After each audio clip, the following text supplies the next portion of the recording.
Good morning student, कैसे हैं आप सब लोग। आज हम सर्वनाम को पढ़ते हैं।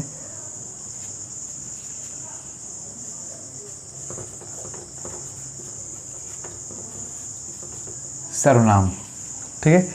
अगर हम सर्वनाम का शाब्दिक अर्थ देखें तो इसका शाब्दिक अर्थ तो सबका नाम हो रहा है। सबका नाम, सर्व माने सबका, नाम सर्वनाम, ठीक है। अब आ गई सर्वनाम की परिभाषा की बात। तो अगर बात करूँ मैं इसकी परिभाषा की तो सबने पढ़ा है पहले से किसे कहते हैं सर्वनाम, ठीक है। तो संज्ञा के स्थान पर, संज्ञा के स्थान पर प्रयोग होने वाले शब्द, संज्ञा के स्थान पे प्रयोग होने वाले शब्द को कहते हैं सर्वनाम, ठीक है। एग्जाम्पल दे सकते हैं, रोहन अच्छा लड़का है। रोहन अच्छा लड़का है। वह सबका सम्मान करता है। तो रोहन अच्छा लड़का है और फिर यहाँ पर रोहन की जगह एक शब्द का प्रयोग हुआ है, वह है वह, ठीक है। तो वह एक वो शब्द है जिसने रोहन को रिप्लेस कर दिया है, यानी कि ये क्या है, सर्वनाम है। और अब बात आती है क्वेश्चन एग्जाम में किस टाइप का आता है, यहाँ से सर्वनाम के भेद, सर्वनाम के टाइप्स को अच्छे समझना, उससे किस तरह के क्वेश्चन आते हैं, तो ये देखते हैं हम आगे, ठीक है। इससे पहले ये भी जरूर जानना ज़रूरी है कि सर्वनाम का यूज़ क्यों हुआ हिंदी में। सर्वनाम का प्रयोग इसलिए हुआ ताकि हम शब्दों के रिपीटेशन को रोक सकें, शब्दों की पुनरावृत्ति को रोक सकें, इसलिए सर्वनाम का प्रयोग हुआ है। जैसे यहीं पर रोहन अच्छा लड़का है, रोहन सबका सम्मान करता है, रोहन प्रातः 5 बजे उठता है, रोहन और सभी के साथ अच्छा व्यवहार रखता है। तो रोहन रोहन रोहन बार बार ना बोल के हम रोहन को एक बार हमने बताया और उसके बाद यह वह ये वे इन शब्दों से हमने भाषा की सौंदर्यता को बढ़ाया। तो यानी कि भाषा के अट्रैक्शन को बढ़ाने के लिए भी सर्वनाम का ही प्रयोग हुआ है, ठीक है। तो सर्वनाम इसलिए आया हमारे कोर्स में। अब आएगा सर्वनाम के जो भेद होते हैं उसके जानते हैं। पहले बात होगी आपके उत्पत्ति के आधार पे। उत्पत्ति के आधार पर, उत्पत्ति के आधार पे सर्वनाम, सर्वनाम 2 प्रकार का होता है। उत्पत्ति के आधार पर सर्वनाम 2 प्रकार के होते हैं, ठीक है। एक होता है आपका मौलिक सर्वनाम,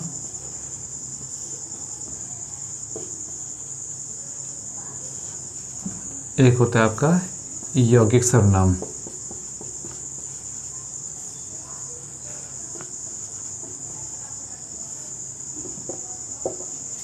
ठीक है, मौलिक मतलब मूल से। तो मूल रूप से सर्वनाम होते कितने, 11 होते हैं। एग्ज़ाम में आएगा सर्वनाम कितने होते हैं, सर्वनाम 11 होते हैं, ठीक है। जैसे मैं, मेरा, मुझको, मुझसे, ये सब मैं की फॉर्म है, ठीक है। मैं, तू, वह, ये शब्द कुल मिला के 11 हैं और उन्हीं 11 से बने जितने शब्द बने हैं। अब मौलिक में जैसे आपने बोला कि मैं और तू, इस तरह से 11 शब्द हैं मौलिक, ठीक है। सर्वनाम 11 होते हैं। यौगिक क्या होता है, मौलिक में कुछ न कुछ जोड़कर यौगिक बनाया जाता है, ठीक है। तो मौलिक में प्रत्यय जोड़कर क्या बनते हैं, यौगिक बनते हैं। जैसे आपने बोला मैं, तो मैं से क्या बनेगा, मैं से बनेगा मेरा, मुझको, मुझसे। फिर ये तू से बनेगा तेरा, तुझको, तुझे। तो इस टाइप के जो शब्द होते हैं ये यौगिक में आ जाते हैं, ठीक है। तो उत्पत्ति के आधार पर सर्वनाम 2 प्रकार के दिख रहे हैं और ये होते हैं मौलिक और यौगिक, ठीक है। कुल मिला के यहाँ से यही क्वेश्चन इंपॉर्टेंट बनता है कि सर्वनाम होते कितने, सर्वनाम 11 होते हैं, 11 होते हैं सर्वनाम। ठीक है, और अब बात करते हैं प्रयोग के आधार पे। जो आप देखिए भाई, प्रयोग के आधार पे सर्वनाम 6 प्रकार के होते हैं। कितने प्रकार के? 6 प्रकार के होते हैं, उसको जानते हैं। अब देखिए,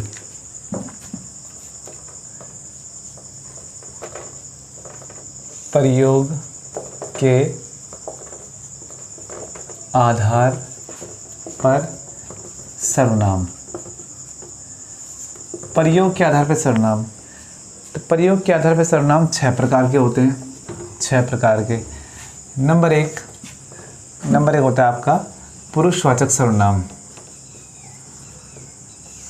पुरुषवाचक सर्वनाम। पुरुषवाचक सर्वनाम क्या होता है? नाम में छिपा है क्या है? पुरुष। पुरुष या स्त्री के नाम के बदले जिस सर्वनाम का प्रयोग करते हैं उसे कहते हैं पुरुषवाचक सर्वनाम। पुरुष या स्त्रियों के नाम के बदले जिस सर्वनाम का प्रयोग करते हैं उसे कहते हैं पुरुषवाचक सर्वनाम। अब ये पुरुषवाचक सर्वनाम 3 प्रकार का होता है भाई। एक होता है आपका उत्तम पुरुष,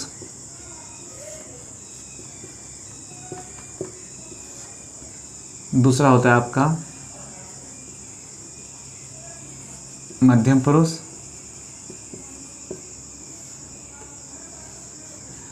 तीसरा होता है आपका अन्य पुरुष। उत्तम पुरुष, मध्यम पुरुष, अन्य पुरुष। उत्तम पुरुष क्या होता है ये जानना पड़ेगा। उत्तम पुरुष वो होता है जो बोलता है, वक्ता। अभी मैं बोल रहा हूँ तो उत्तम पुरुष कौन होगा? जो वक्ता होगा। आप लोग सुन रहे हैं तो आप मध्यम पुरुष में आएंगे, यानी कि मध्यम पुरुष क्या होता है? श्रोता होता है, श्रोता।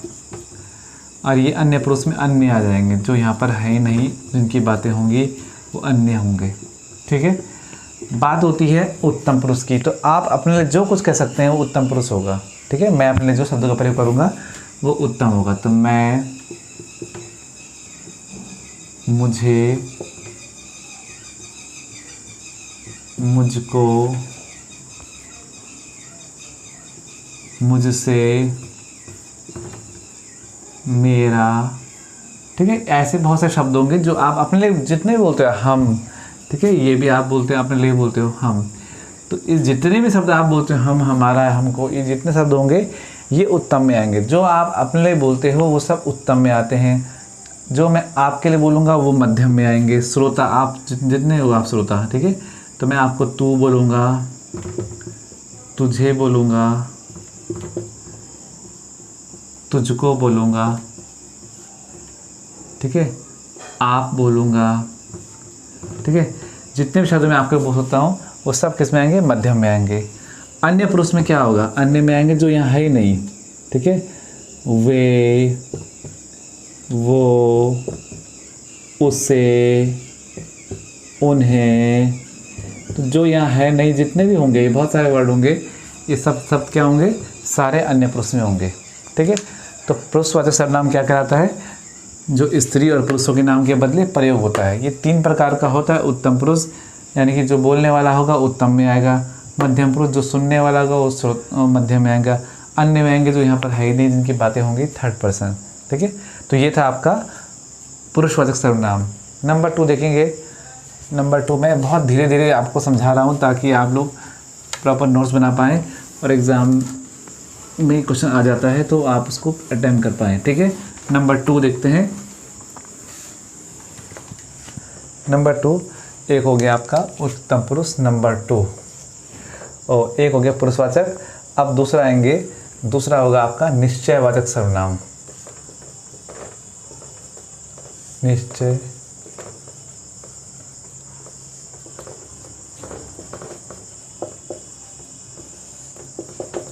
निश्चय, डेमोन्स्ट्रेटिव प्रोनाउन, संकेत। ठीक है, जो संकेत के लिए प्रयोग होगा। ठीक है, तो ये होगा निकट या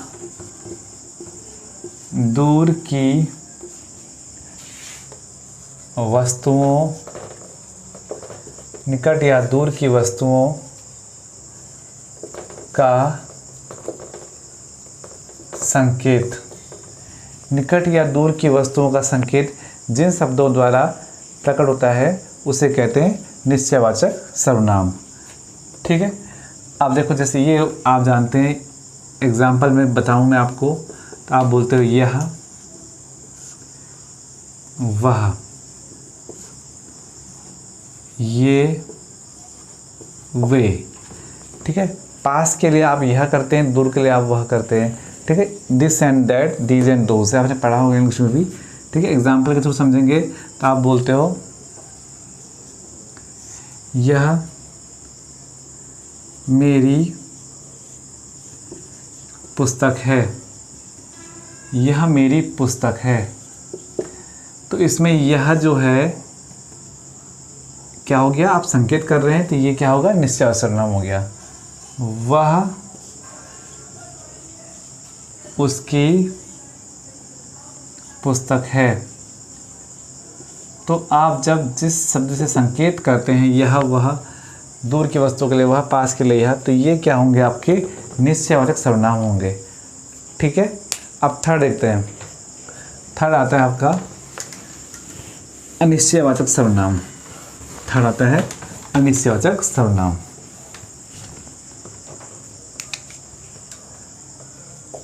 थर्ड होगा अनिश्चयवाचक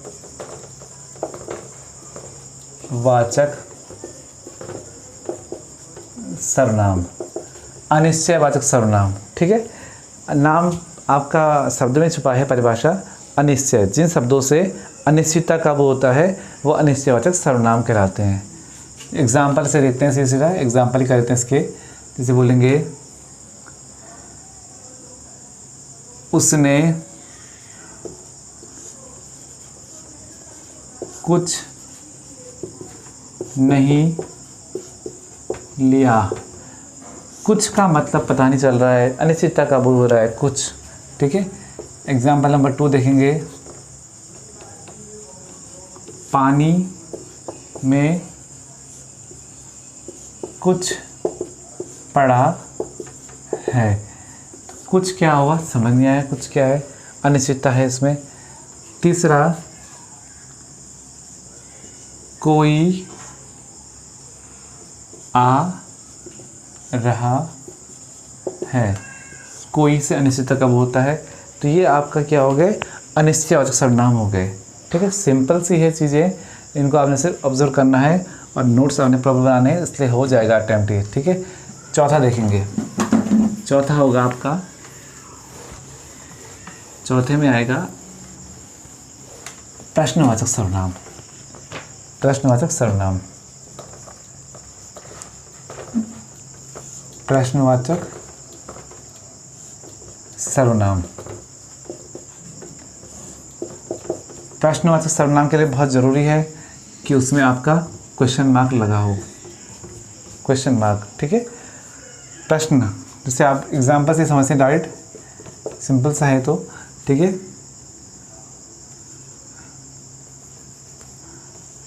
वह क्या कर रहा है। वह क्या कर रहा है, क्वेश्चन मार्क। दूसरा, वह कहाँ जा रहा है। वह कहाँ जा रहा है। ठीक है, तो जहाँ पर ये क्वेश्चन मार्क होंगे वो आपका प्रश्नवाचक सर्वनाम बनेगा, इंटरोगेटिव प्रोनाउन बनेगा। ठीक है, अब लिखेंगे पांचवा। ठीक है, सिंपल से है ये प्रश्नवाचक वगैरह। पांचवा समझते हैं। पांचवें में आ जाएगा आपका संबंधवाचक सर्वनाम। ठीक है, संबंधवाचक सर्वनाम को देखेंगे भाई।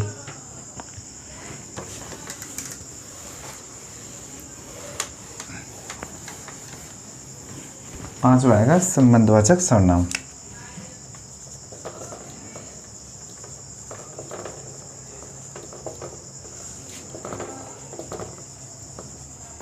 संबंधवाचक सर्वनाम।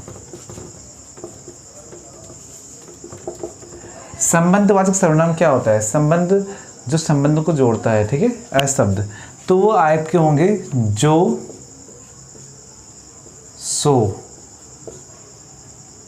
जैसा, वैसा, ऐसे जितने शब्द होंगे पेयर वाले वो सब क्या होंगे, संबंधवाचक सर्वनाम में होंगे। एग्जाम्पल में कौन से एग्जाम्पल रिसेंटली आए थे? जो आएगा सो जाएगा, जो आएगा सो जाएगा अटल सत्य है, अटल सत्य है। जो आएगा सो जाएगा, जो और सो क्या हो गए, आपके संबंधवाचक सर्वनाम में आएंगे। एग्जाम्पल, जैसा बीज बोओगे वैसा काटोगे, जैसा बीज बोओगे वैसा काटोगे, जैसा वैसा, ठीक है। तो ये क्या होंगे आपके, ये आपके रिलेटिव प्रोनाउन संबंधवाचक सर्वनाम को बताएंगे। जो, सो, जैसा, वैसा जहाँ पर आता है वो संबंधवाचक सर्वनाम होता है। और भी एग्जांपल दे सकते हैं। एग्जांपल इनके एक्सरसाइज में आपको एक साथ कराऊंगा, संज्ञा और इसकी, तो आपको वहाँ मिल जाएंगे क्वेश्चन, ठीक है। समझ में आ रहा है? ठीक है। लास्ट रह गया है अब जो कि समझना है, वो इम्पोर्टेंट भी एग्जाम में आता भी है, वो है निजवाचक सर्वनाम। छठा, निजवाचक सर्वनाम। छठा है निजवाचक सर्वनाम। देखो,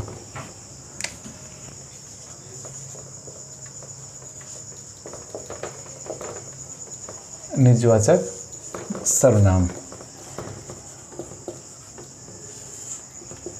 निजवाचक सर्वनाम, नाम में ही छिपा है इसका परिभाषा। निज, निज मतलब है अपना, ठीक है। तो जो अपनेपन का बोध या अपना, अपने लिए आप जो प्रयोग करते हैं वो निजवाचक में आएगा, ठीक है। इसमें आप क्या करेंगे, अपने लिए, अपने लिए, ठीक है। जो भी शब्द आप यूज़ करते हो, जैसे आप बोलते हो स्वतः, स्वयं, स्वतः, स्वयं, खुद, आप, अपने आप, अपने आप, ठीक है। इस तरह के जितने शब्द हैं वो जहाँ पर आएंगे वो निजवाचक का बोध कराएंगे, ठीक है। एग्जाम्पल, मैं अपना खाना स्वयं बनाता हूँ। मैं अपना खाना स्वयं बनाता हूँ, तो ये अंडरलाइन स्वयं करेंगे, ये क्या होगा आपका निजवाचक सर्वनाम होगा, ठीक है। दूसरा, मैं खुद चली जाऊंगी, मैं खुद चली जाऊंगी, ये भी क्या होगा आपका, ये निजवाचक सर्वनाम होगा। तीसरा, मैं अपने आप, अपने आप दिल्ली चले जाऊंगा, मैं अपने आप दिल्ली चले जाऊंगा, तो अपने आप क्या होगा, ये आपका निजवाचक होगा, ठीक है। एक जो आपका एग्जाम में वर्ग करता है ये वाला, आप भला तो जग भला, आप भला तो जग भला, अंडरलाइन वर्ड आप क्या है, ठीक है। तो आप यहाँ पर आप अपनी बात कर रहे हो, आप भला तो जग भला, ठीक है। अगर आप सही हो तो पूरा दुनिया सही है, ठीक है। तो ये आप अपने लिए यूज़ हो रहा है, लेकिन इससे पहले मैंने आपको बताया था कि आपने कहाँ पढ़ा था, आपने पढ़ा था श्रोता के लिए, यानी कि आपके लिए यूज़ हो रहा था, यानी कि ये मध्यम पुरुष, ये था मध्यम, उत्तम पुरुष, मध्यम पुरुष। तो ये आप यहाँ पर मध्यम पुरुष था, लेकिन अगर आप सेंटेंस में आया है तो वो यहाँ पर मध्यम नहीं होगा, वो क्या होगा, निजवाचक होगा। ये क्योंकि अपने लिए बोल रहे हो आप भला तो जग भला, आप अपने लिए जो अपना बोध करा रहा है, आप भला तो जग भला, अपने आप के लिए आप जो बोल रहे हो तो वो निजवाचक में आएगा। तो आप जब भी अगर सिंगल ऐसे पूछ जाएगा आप क्या है, तो आप मध्यम लिखेंगे।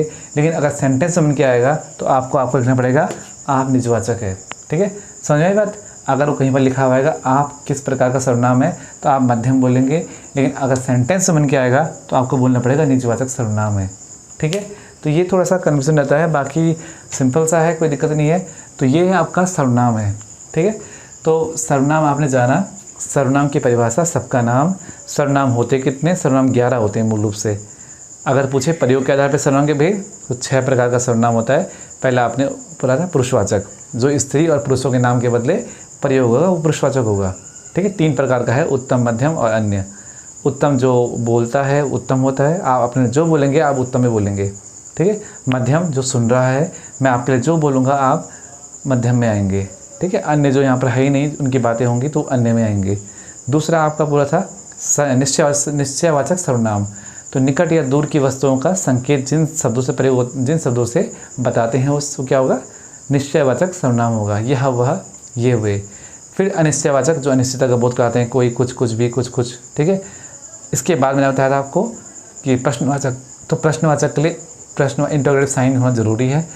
अगला बताया था संबंधवाचक, जैसा वैसा जो सो, इस टाइप के जो वर्ड होते हैं तो वो शब्द किस में आएंगे? संबंधवाचक में आएंगे। इसके बाद आपको बताया था मैंने निजवाचक सर्वनाम, तो निजवाचक जो क्या करते हैं, निजता जो आप अपने लिए प्रयोग करते हैं, स्वयं, स्वतः, खुद, अपने आप, ये जहाँ पर आएंगे ये निजवाचक सर्वनाम ही होंगे। ठीक है, तो ये सर्वनाम है। अब सर्वनाम छाँटने को आते हैं, तो आप लोगों ने इसका जो आपको स्टडी मटेरियल दिया है मैंने, इसका आप थोड़ा देख लेंगे, एक बार इसको ऑब्जर्व ज़रूर करेंगे। ठीक है, एग्जाम्पल थोड़ा और देखेंगे तो आपका क्लियर हो जाएगा। ठीक, इसके एक्सरसाइज और संज्ञा के एक्सरसाइज में एक साथ दूंगा। अभी आज का कॉन्सेप्ट कैसा लगा आपको, समझ में आया, कमेंट करके बताएंगे आप लोग। ठीक है, तो आज के लिए इसमें इतना ही करेंगे। Thank you.